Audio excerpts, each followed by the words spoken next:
Getting on a good offer is essential to earn the money that you want to be earning in sales. But most salespeople spend hours looking for a new offer, take endless interviews, and yet still never get on a great offer. So in this video, I'm going to show you how you fix that. There is one simple way that you can turn getting on an offer from being very, very, very hard and very frustrating to easy. That is what we're going to break down in this video. So I have one of my students as an example, Zach. And he was in the exact same spot that you have probably been in or maybe are still in. He says, new offer, elevated to main calendar after only 3 days. And he then goes on to say, lately, I've been in a difficult spot, trying to land a solid offer after a few didn't work out. Now, before we get into what he did to fix it, what does landing a solid offer really mean? An offer with good leads, an offer with enough leads, so you've actually got a packed calendar, an offer with good management, so you don't dislike your manager or the crazy team meetings that you have to do or all of the unnecessary admin. You know what I'm talking about. An offer where there is a decent price point, an offer with great fulfillment, so you actually feel like you're serving prospects and you're helping the world, and also so you don't keep having to deal with refund requests or bad reviews all over the internet when you're trying to sell people. And another thing is simply, do you enjoy what you're selling? Well, there is a simple way. It is called leverage. And one of the simple ways that we solve difficult problems by making them easier is leverage. So let me show you how Zach used this principle to land a better offer. Zach says, started on an offer last week on half calendar with their lowest tier leads. This is not accidental. Zach didn't start on an offer last week with a half calendar with low tier leads because that's what he wants long term. He did that because he understands the principle of leverage. You have to get your foot in the door, and then once your foot is in the door, you have to move up the ranks as quickly as possible, which I'll show you how Zach did that in literally only 3 days. But first and foremost, you've got to get attention of the business owner or the sales manager and get in the door. So how do you do this? Well, let's look at how you don't do it. If you're a salesperson that is not a sales legend in the space, you are not going to get headhunted. You are not going to be found by someone else and put onto a great offer. It's not going to happen for you. You have to be the one that makes things happen. Or, if you don't want to, you can just continue not making the money that you want to be making and living the same life that you're living now. But if you're watching this video, you know what we teach inside the Unicorn Closer Mastermind is about living the actual life that you want to live. A huge part of that is going to be making the money that you want to live. So for Zach, no different. He needed to get on a better offer, and so he used leverage. So how did he do that? First piece of leverage.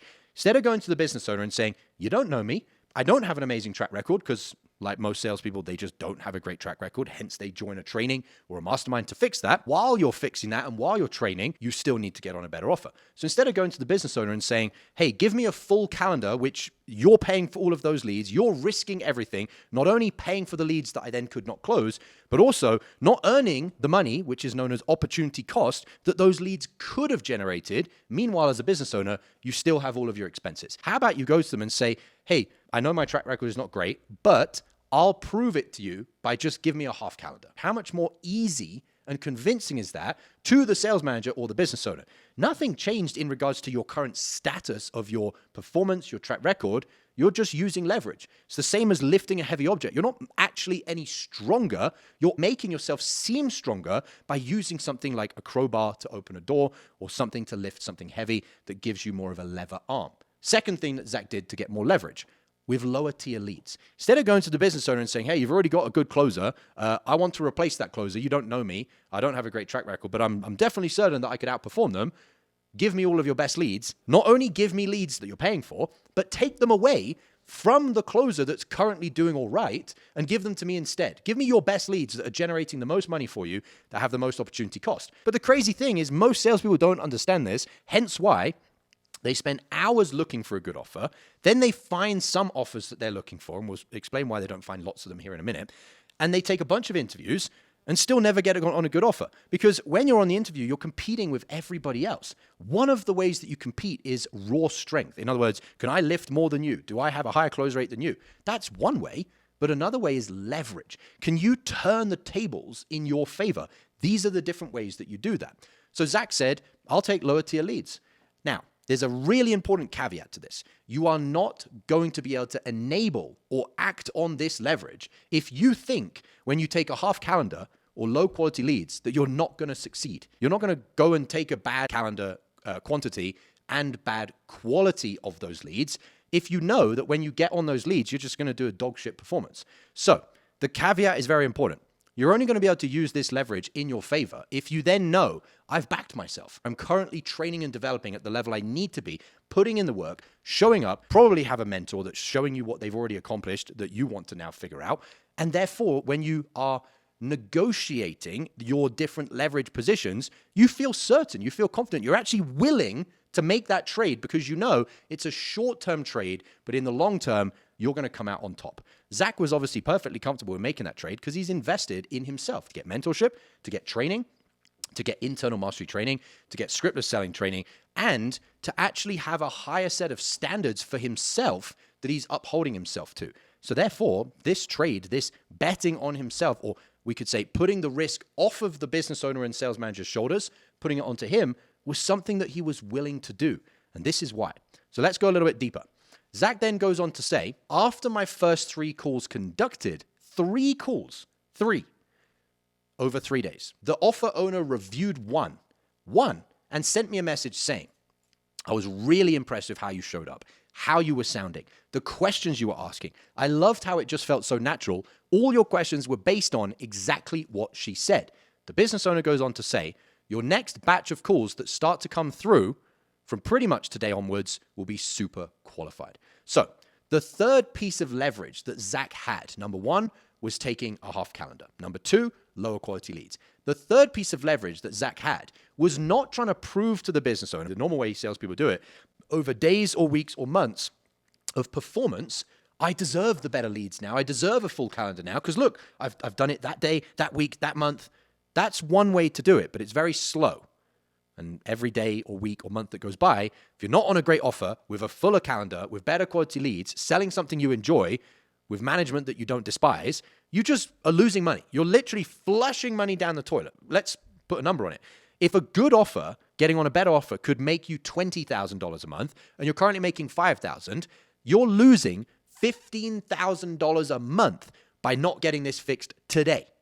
Zach knew that. So Zach didn't want to go onto the offer and spend days or weeks or months proving himself to get to higher close rates, higher cash collected than the other closers, and then get bumped up or elevated, in his words, to a main calendar and higher quality leads. He thought, you know what? I'm going to show the business owner the prediction of the future that I will end up performing better, even though I've only been taking 3 calls so far, by one thing: leverage. Specifically, the leverage of he was going to do the things that the business owner already knows are going to close deals.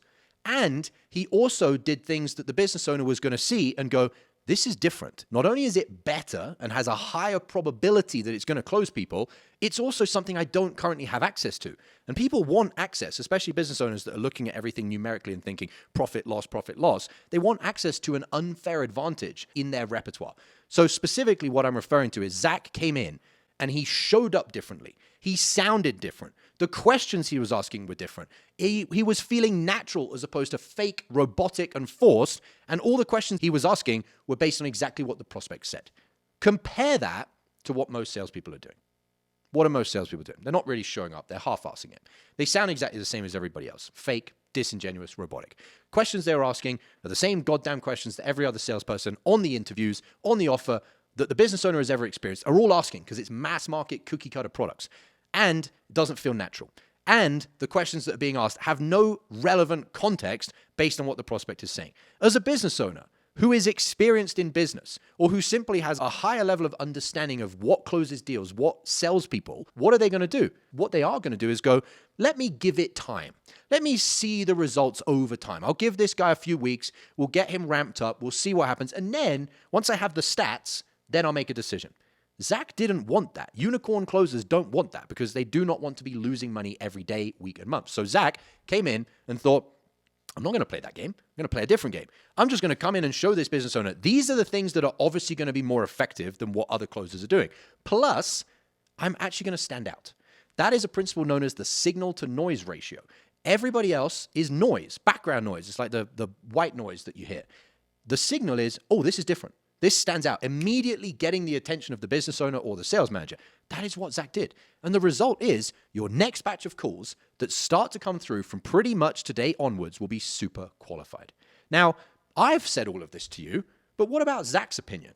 What does Zach think caused him getting on a better offer and being elevated to the main calendar after only 3 days? Zach says, obviously that's come about as a result of ditching the script, improving my biology, cultivating a state of relaxation and presence, above all else, and listening to Josh and UM's cool reviews every day. So there you have it. Zach knows that the things that gave him leverage were, number one, getting on a better offer by putting the risk on his shoulders to have a half calendar and lower tier leads, knowing that as soon as he's on 3 calls, not 3 weeks of calls, and after 3 calls, the business owner listened to one call, and immediately says, I was really impressed with all the things that we've already listed out. So in conclusion, if you are a salesperson that has low quality leads, not enough leads, sells something you don't enjoy, is managed by people you don't want to be managed by, and all of the other problems of being on a bad offer, and you want to fix that, you need to understand this principle of leverage. To take something that is hard, that is difficult, that is competitive, getting on a better offer, competing with all of the other salespeople, and make it easy. Leverage is the answer. So if you have been running this cycle for days, weeks, months, maybe even years, stuck on a bad offer and struggling to get on a better offer, this is what you need to do to fix it. There is also one additional bonus that we haven't gotten into, which is another form of leverage. If you want to work with us, which is myself and my underground mentor who taught me everything I know about sales and helped me get on my first good offer, click the link below this video and join the Unicorn Closer Mastermind so that we can teach you a way to sell that will make you stand out. We can make you the type of person with the internal mastery that when a business owner hears and sees your calls and interacts with you, they're like, holy shit, this person is not like all of the other people that are either already on my calls or in the roster of hiring for new closers or new setters. If you want that unfair advantage, if you want that leverage, click the link below this video and join the Unicorn Closer Mastermind. Now, I said there was one other bonus. The final piece of leverage that you want to be aware of is your network. Not paying for placements, not scrolling through Facebook groups, trawling through all of the different offers, most of which are dog shit, but actually being in a mastermind where you see other closers and other setters that are crushing it in terms of the money they're making. And a key piece of that, don't be deluded, is being on a good offer with good leads, good price point, something you enjoy selling, etc. Inside the Unicorn Closer Mastermind, a crazy bonus that so many members have taken advantage of is they get on an offer because they're just in the mastermind, putting in the work, showing up, investing heavily in themselves. This is a serious investment, not for small boys and girls with small boy or girl goals. As soon as another offer owner, sales manager, or a closer that has an offer with potential spots available, or they're willing to make the spots, which is another thing that happens, sees you inside the Unicorn Closer Mastermind doing those things I mentioned, it's happened more times than I can remember that closers and setters inside the mastermind have been recruited internally. Now, to be clear, we don't do placement. This is not guaranteed placement. It's just simply being in a very high-level mastermind, there is a plethora of unicorn offers that other closers are on inside the mastermind. And when you come in, it is a serious investment, and you are proving to people you're a serious player. You are serious about your goals, and you're serious about pushing to the highest level. That doesn't go unnoticed. Sales managers, offer owners are also inside the Unicorn Closer Mastermind. When they see that, straight away, that's a piece of leverage.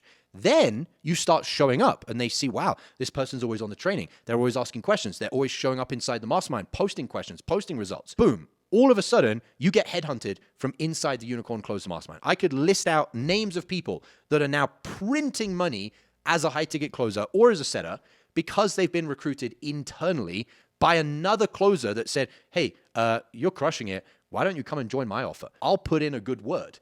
That is insano leverage if you get access to that. So that is everything for this video. If you're on a bad offer and you want to fix that, stop chasing your own tail, spinning wheels. You're just going to keep burning yourself out or sticking around on an offer that's just not going to allow you to hit your goals. The solution is leverage. Now you have a choice. Do you want to go and figure out this leverage on your own and then hope that the things that you've already mastered in sales will get you to stand out very quickly like Zach? Or if you're thinking, I'm not really sure if once I get my foot in the door, I'm actually going to stand out, then click the link below this video and join the Unicorn Closer Mastermind. We will be able to help you if you put in the work, do exactly what Zach did, which was get himself elevated to a main calendar with the highest quality leads, full calendar, within 3 days. If that sounds like something that you want to get access to as one of the key pieces to earning the money that you truly want to be earning in sales, click the link below this video, and I'll see you on the inside.